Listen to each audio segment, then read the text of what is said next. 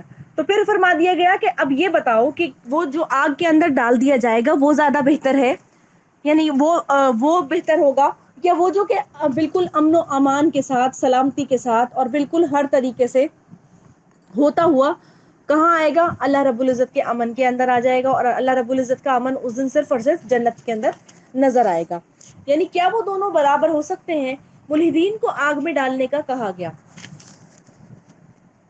یعنی ان کے لیے کیا ہے کہ ان کے لیے عذاب اکبر ہے، یعنی آگ میں ان کو ڈال دیا جائے گا۔ اور جیسا چاہو اللہ نے کہہ دیا تم عمل کرتے رہو، لیکن جو تم عمل کرتے ہو اللہ تعالیٰ اس کو دیکھ رہا ہے، یعنی الہاد کر رہے ہو یا پھر ایمان کر رہے ہو، یعنی اللہ سے خود بھی جوڑ رہے ہو یا جوڑ رہے ہو، یا پھر کیا کر رہے ہو کہ اس کے اندر کجی یعنی ٹیڑھ پن قرآن میں تلاش کرنے کی کوشش کرتے ہو، اور پھر ایسی ایسی باتوں کو منسوخ کرتے ہو کرتا ہے۔ اللہ تعالیٰ محفوظ رکھے ہم سب کو۔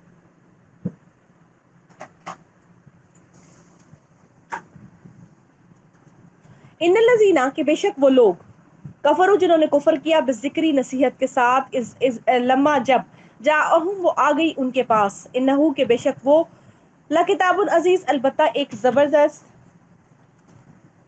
کتاب ہے۔ مکمل انشاءاللہ العزیز کر لیتے ہیں۔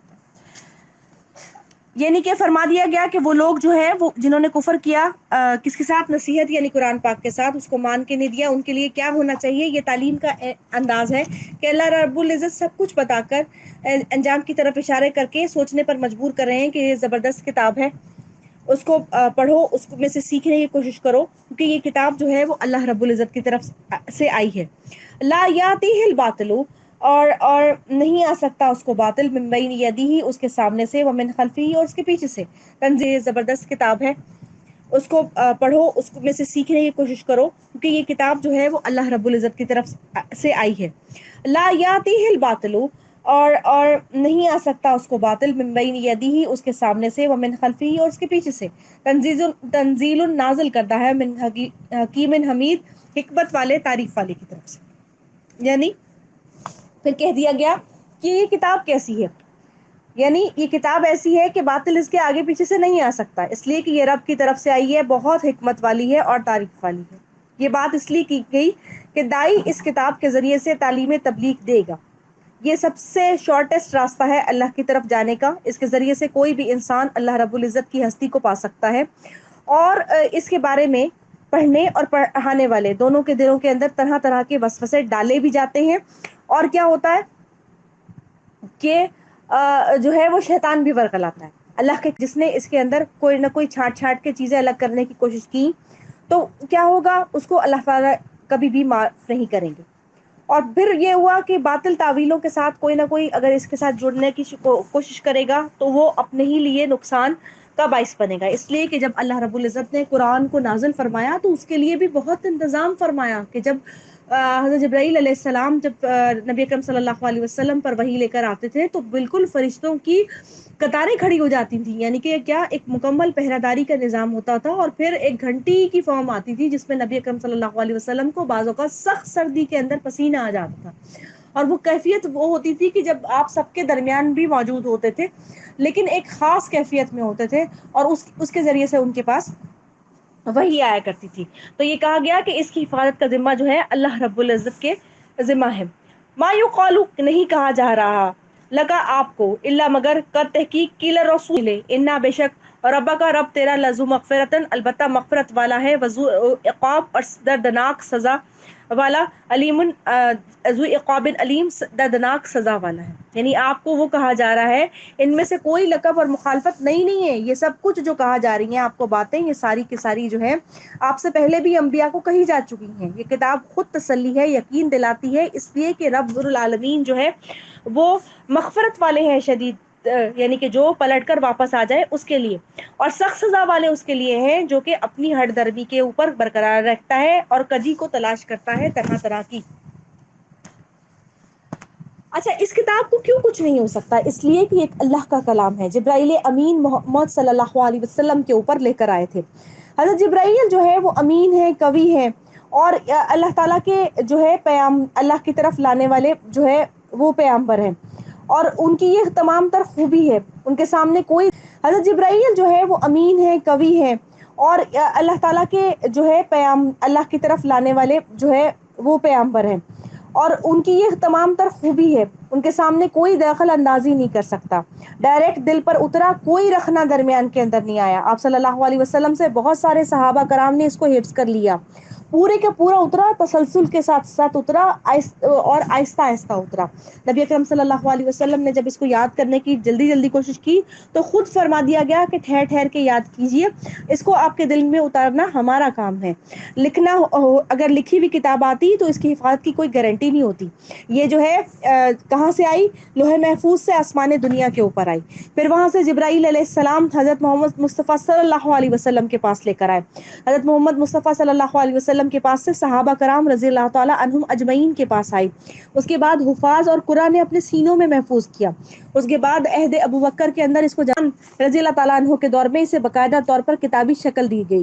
یہ ایسی کتاب ہے جس کا کوئی مقابلہ نہیں کر سکتا، اور آگے اور پیچھے سے کیسے محفوظ ہے کہ اس کے الفاظ اور معنی دونوں محفوظ ہیں، ڈائریکٹلی اور انڈائریکٹلی کوئی اس کو نقصان نہیں پہنچا سکتا۔ عربی زبان اتنی صدیوں کے باوجود ایک زندہ زبان ہے اور محفوظ ہے، اس کی حفاظت کا ذمہ اللہ تبارک و تعالیٰ نے خود لیا ہے، باقی الہامی کتب کا ذمہ اللہ کے کی اوپر نہیں تھا، یعنی ان کے حفاظت کا ذمہ اللہ تعالیٰ نے نہیں لیا تھا۔ اور پھر کہا گیا، حدیث نبی صلی اللہ علیہ وسلم میں آتا ہے کہ قیامت تک ایسی جماعت رہے گی کہ تحریف کرنے والوں کی تحریف کا پردہ چاک کرتی رہے گی، اور جو ہے حق پر بات کرے گی۔ نزول سے قبل ہی پہرے داروں کی فوج تھی، شہاب سابق کی بارش تھی، اور نبی اکرم صلی اللہ علیہ وسلم جو تھے وہ ساری انسانیت کے اندر چنے ہوئے تھے۔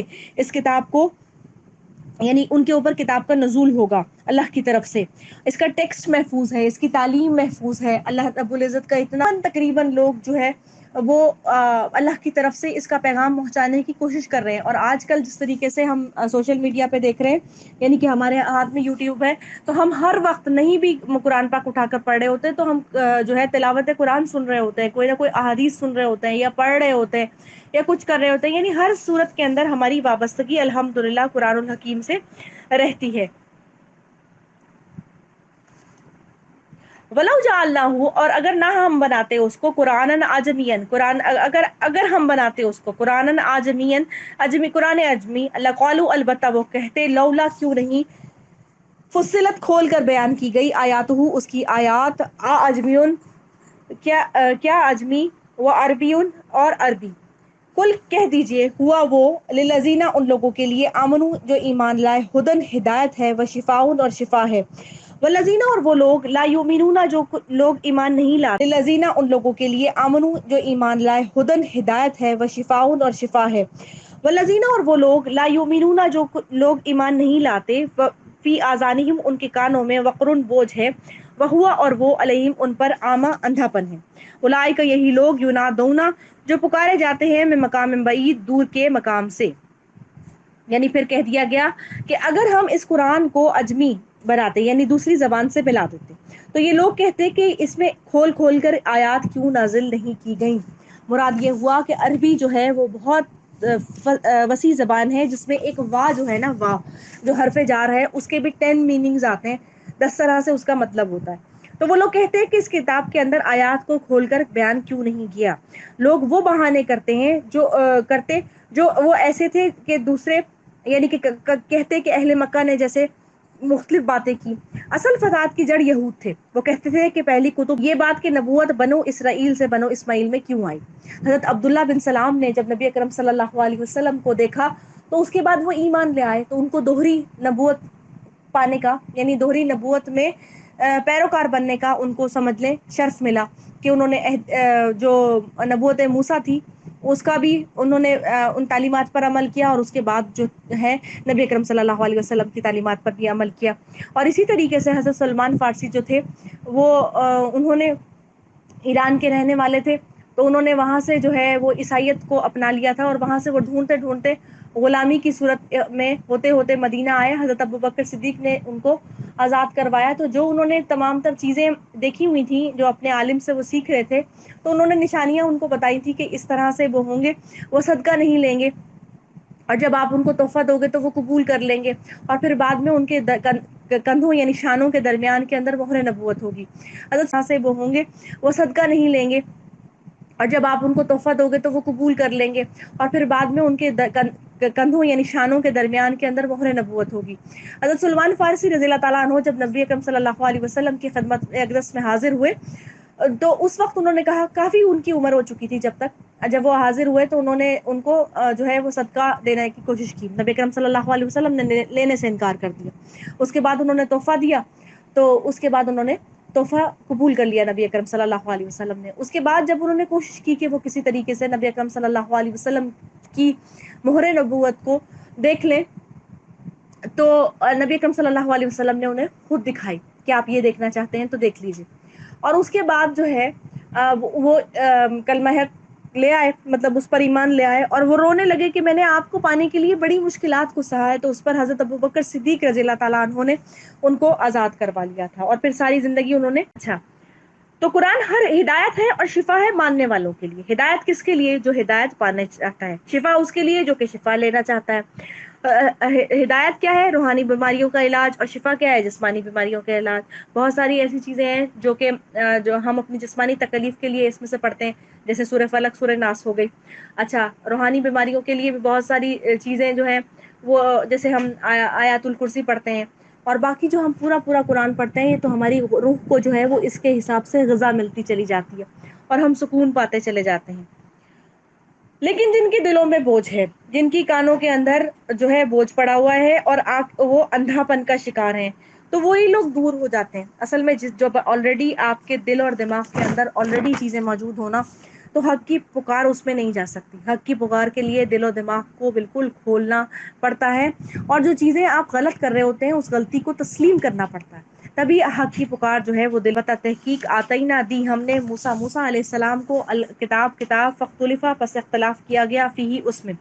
ولولا اور اگر نہ ہوتی، کلمتن ایک بات، سبقت جو پہلے ہو چکی، من ربک تیرے رب کی طرف سے، لقضی البتہ فیصلہ کر دیا جاتا، بینہم ان کے درمیان.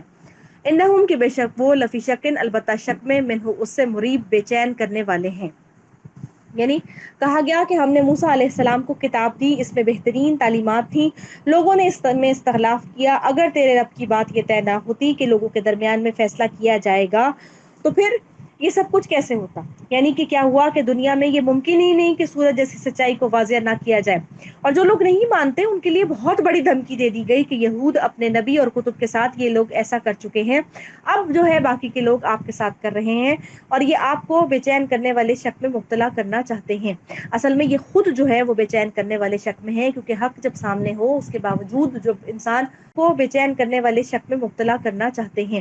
اصل میں یہ خود جو ہے وہ بے چین کرنے والے شک میں ہے، کیونکہ حق جب سامنے ہو اس کے باوجود جو انسان جو ہے جھٹلاتا ہے نا تو وہ بے چین ہو جاتا ہے۔ اسی طریقے سے جب ہم دوسرے کو تنگ کرنے کے بہانے سوچ رہے ہوتے ہیں اور ہم یہ سمجھتے ہیں کہ دوسرا تنگ ہوگا، تو ایکچوئل میں ہم خود تنگ ہو رہے ہوتے ہیں، اس لیے کہ ہماری تمام تر ایکٹیویٹیز لگی ہوئی اس چکر کے اندر ہوتی ہیں کہ کسی طریقے سے یہ تنگ ہو جائے۔